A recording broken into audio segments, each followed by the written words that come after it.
Voilà, on est sur Aller plus loin en direct de nos zones confinées. On a un programme pour ce soir, comme vous le savez. Aller plus loin, c'est toujours aussi un petit programme bien ficelé. Et on va commencer sans plus tarder avec les 60 secondes chrono. Un peu revisité ce soir. Vous êtes prêts ou pas? C'est parti. Donc, c'est pas vraiment 60 secondes chrono ce soir. En fait, on va faire un burger quiz. Donc, il va pas avoir un temps. Je vais vous poser 5 questions sur 2 thèmes différents pour chacun. Vous êtes tous les deux en compétition. Attention. Et en fait, s'il y a égalité, je regarderai le temps. La personne qui aura répondu le plus vite aux 5 questions et gagnera. OK? C'est bon pour vous? Oui. C'est bon. Alors, on va commencer avec le thème de Jean. OK? Donc, le thème, c'est bon. Commandant Cousteau, Jésus ou les deux? C'est parti. C'est créatif, hein? Commandant Cousteau, vachement créatif. Jésus ou les deux? Top. Il a marché sous l'eau. Commandant Cousteau. Il multiplie les poissons. Les deux. Il aime les poissons. Les deux. Il porte un bonnet rouge. Commandant Cousteau. Entre autres choses, il était charpentier. Jésus. 28 secondes.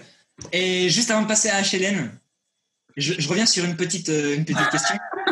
Et il multiplie les poissons. Qu'est-ce que tu as répondu, Jean? J'ai dit les deux. Les deux. Alors, c'est possible, peut-être que je me suis trompé dans mes réponses. Hein, personne n'est parfait. Donc, j'aimerais que tu puisses exposer la façon dont le commandant Cousteau multipliait les poissons lui aussi. Parce qu'il protégeait la mer. Donc, il était un amoureux de la mer. Donc, du coup, forcément, comme il protège la mer, il y a plus de poissons. Il multiplie les poissons. HLM, t'en penses quoi? On accepte? C'est valable, on accepte. Je vais être honnête et patient. OK? Et je vais dire quand même que tu as bien réfléchi. Il y a une sorte de vérité là-dedans. Moi, c'est vrai. Donc, on va l'accorder. Mais on va garder le temps de 28 secondes. Haché, je te lance le sujet. OK? Oui. Donc, c'est Ancien Testament? Oui. Nouveau Testament? Oui. Ou les deux? Oui. Okay. Ancien Testament, Nouveau Testament, ou les deux? Je mets le chrono à 0. T'es prête? Oui. On y parle de Jésus. Les deux. On y raconte la libération du peuple juif d'Égypte. Et l'Ancien Testament. Un temple y est détruit. Les deux. Saoul y devient Paul de Tarse.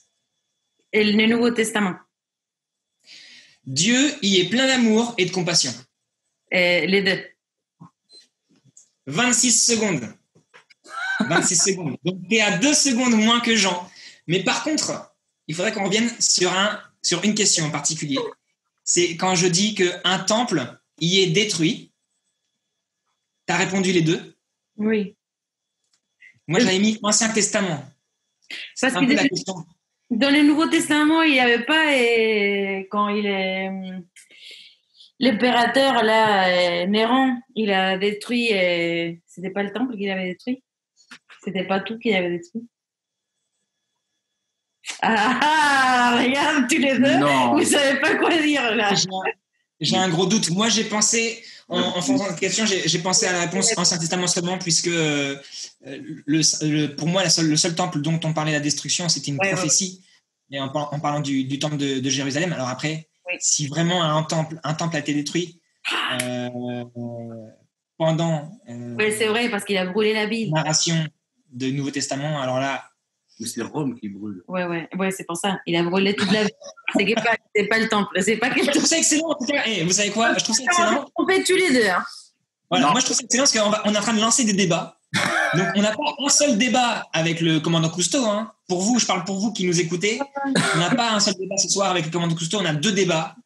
Et un deuxième un peu plus théologique, si vous voulez. Et du coup, vous pourrez aussi nous donner votre point de vue sur est-ce que le Nouveau Testament fait d'un temple détruit outre la prophétie du temple de Jérusalem. Voilà. En tout cas, je n'ose même pas dire qui a gagné parce qu'il y a des débats en cours.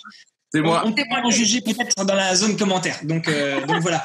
Jean, Bah, c'est excellent. C'est excellent. Bon. Jean, je te laisse Ok. Bye bye. la main. Salut Haché. Et puis Jean, je te laisse la main pour le temps de partage. Ça marche. Bon, les amis. Et pour aujourd'hui, un petit passage dans Jacques, chapitre 5, versets 7 à 11. Et on va lire ensemble dans un premier temps, et ça dit ceci. Soyez donc patients, frères, jusqu'à l'avènement du Seigneur. Voici, le laboureur attend le précieux fruit de la terre, prenant patience à son égard jusqu'à ce qu'il ait reçu les pluies de la première et de l'arrière-saison.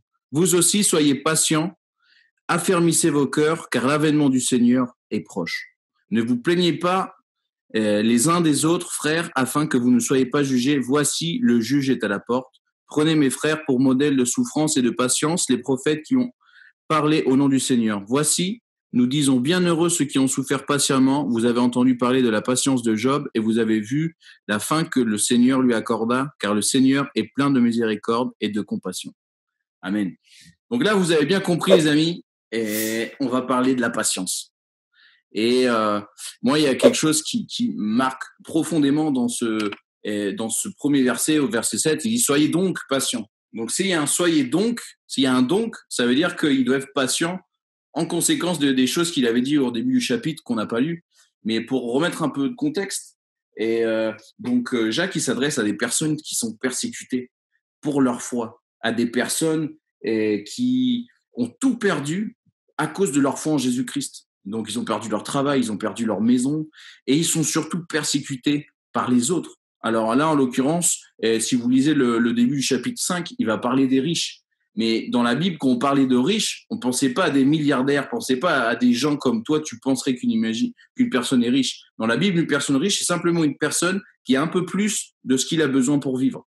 Et ces personnes-là étaient en train de les persécuter. Et qu'est-ce qu'il leur dit, Jacques, à ces mêmes personnes qui étaient en pleine détresse, il leur dit, soyez donc patients jusqu'à l'avènement du Seigneur. Qu'on soit patient parce que notre Seigneur revient bientôt. Et ça, c'est pour moi, c'est une grande leçon. Alors, en premier pour ma vie, de me dire, quand j'ai une personne qui est injuste avec moi, qui a une mauvaise réaction avec moi, comment moi je réagis? Et souvent, justement, malheureusement, on va être dans la réaction. On va être à vouloir, on va être sur la défensive. Alors qu'en réalité, le Seigneur, il nous demande d'être patient et de s'attendre à lui. Et pourquoi? Parce que le Seigneur revient bientôt. Et il va prendre un exemple dans la suite qu'on a lu ensemble. Il prend l'exemple d'un agriculteur qui moissonne et qui sème et qui va attendre justement la moisson pour récolter. Vous savez quoi? Qu'est-ce que ça veut dire ça? Ça veut dire que le Seigneur, il va revenir. Le Seigneur, il est venu une première fois et le Seigneur, il va revenir. Et ça, c'est la parole de Dieu qui nous le dit. Donc, vous pouvez avoir toute confiance que si la parole le dit, c'est ce qui va se passer. Le Seigneur va revenir. Et la question, c'est de se dire, ok, super, le Seigneur revient, mais moi, je continue à vivre mes défis. Moi, je continue à recevoir cette persécution ou cette injustice sur ma vie. Et moi, en premier, j'aimerais demander à Guillaume, qu'est-ce que toi, tu pourrais donner comme exemple dans ta vie où justement, tu as dû être dans cette attente et dans cette injustice face à... Bon, là, en l'occurrence, c'est face à des personnes. Mais comment toi, tu as vécu ce temps-là de patience, justement, d'attente? Moi, tu m'en parlais tout à l'heure et du coup, j'ai pris le temps de réfléchir. C'est vrai que c'est une question complexe. Il y a différents moments, pour différentes circonstances où j'ai dû me montrer patient et pas toujours avec la bonne attitude. Et je pense que le plus grand défi, c'est quand on a le moins de contrôle.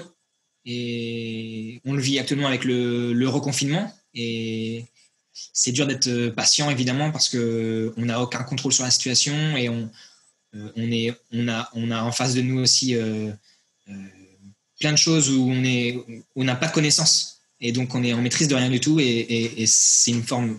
Je pense que je ne suis pas le seul aussi. On est impatient que les choses aillent mieux. Et c'est vrai qu'il y a des moments, c'est difficile. Et puis, un second exemple, ce serait peut-être aussi avec des personnes, dans certains moments, aussi où peut-être on est déçu ou surpris et justement on est dans la réaction, t'en parlais justement, et dans la réaction et nos réactions, ça peut être pour moi l'impatience c'est un sentiment, donc les émotions peuvent prendre le dessus et on se montre impatient alors qu'en fait on aurait pu être tout à fait patient et ce serait très bien passé. Donc voilà, c'est un petit peu mes expériences, je dirais. Ouais, voilà, exactement. Et c'est très juste ce que tu dis. C'est-à-dire que le Seigneur il demande d'être dans l'attente, d'être dans la patience, mais malheureusement, on va avoir une attitude des fois qui n'est pas correcte. Et verset 9, il va en parler, il va dire « Ne vous plaignez pas les uns les autres, frères, afin que vous ne soyez pas jugés. Voici, le juge est à la porte. » C'est ce qu'il va dire. Et là, ce qu'il est en train de nous dire, c'est que le Seigneur, il nous regarde dans cette attente. Et il regarde l'attitude qu'on a. Et très souvent, et en tout cas, moi, c'est mon cas, très souvent, quand je suis dans, comme tu as dit aussi, Guillaume, une situation que moi, je ne peux pas contrôler, eh ben, j'ai tendance à me plaindre auprès des autres. Eh, t'as vu ce que je suis en train de vivre et tout ça, c'est injuste, pourquoi moi je dois vivre ça? Et on est dans les pourquoi, dans les comment, pourquoi c'est injuste. Et on vient face au Seigneur en disant, Seigneur, pourquoi je dois vivre ça et tout ça? Et à la place de puiser au maximum et de regarder au maximum à Jésus-Christ, on va avoir toujours tendance à un petit peu à baisser la tête, se recroqueviller, se regarder soi-même. Alors que le Seigneur, il veut qu'on ait une toute autre posture, justement au contraire, à s'attendre à lui. Et ça, c'est une des choses qui est très facile à dire, mais très compliqué à faire. Mais je voudrais encore remettre dans ce contexte. Le Seigneur, il va nous parler de ne pas nous plaindre. Et juste avant, il va dire quelque chose qui est clé. Il va nous dire, affirmez vos cœurs. Affirmez vos cœurs. L'affirmation que vraiment on puisse prendre cet engagement de dire, Seigneur, je ne vais pas me plaindre. Seigneur, je vais affermir mon cœur en toi, je vais être plus solide pour te montrer que je t'aime et pour montrer que je veux attendre à ce que toi, tu débloques cette situation. Parce qu'un jour, le Seigneur, il va revenir et le Seigneur, il jugera tous les cœurs et toutes les choses qu'on a vécues, toutes ces injustices, lui, il va les révéler. Donc, soyez confiants, les amis. Et quand on est dans un moment difficile, quand on vit une situation compliquée avec une personne, la meilleure chose qu'on peut faire, c'est s'attendre dans le Seigneur. C'est le défi de cette semaine, en tout cas, c'est que au milieu de l'attente, au milieu de la détresse et des choses difficiles qu'on peut vivre en ce moment, que vraiment on puisse regarder au Seigneur, hein, comme le texte il finit et il dit, vous avez vu à la fin que le Seigneur lui accorda, car le Seigneur est plein de miséricorde et de compassion. Il parlait de la vie de Job. Sans plus tarder, les amis, et on va avoir Claudia avec la promesse du jour. Salut Claudia. Salut. Donc, la promesse du jour. Donc, elle se trouve dans le livre des Psaumes, chapitre 18, verset 3. Éternel, mon rocher, ma forteresse, mon libérateur. Mon Dieu, mon rocher, où je trouve mon abri. Mon bouclier, la force qui me sauve, ma haute retraite. Et en fait, c'est une promesse qui nous parle d'assurance, de se sentir en sécurité tout simplement. Et depuis qu'on est tout petit, même bébé, on a besoin de se sentir rassuré. Et un bébé, il pleure souvent dans la journée, juste parce qu'il a besoin de se sentir comme ça, rassuré. Et en grandissant, ce besoin-là ne disparaît pas. Au contraire, on cherche toujours à être en sécurité, à nous sentir vraiment entourés et calmes.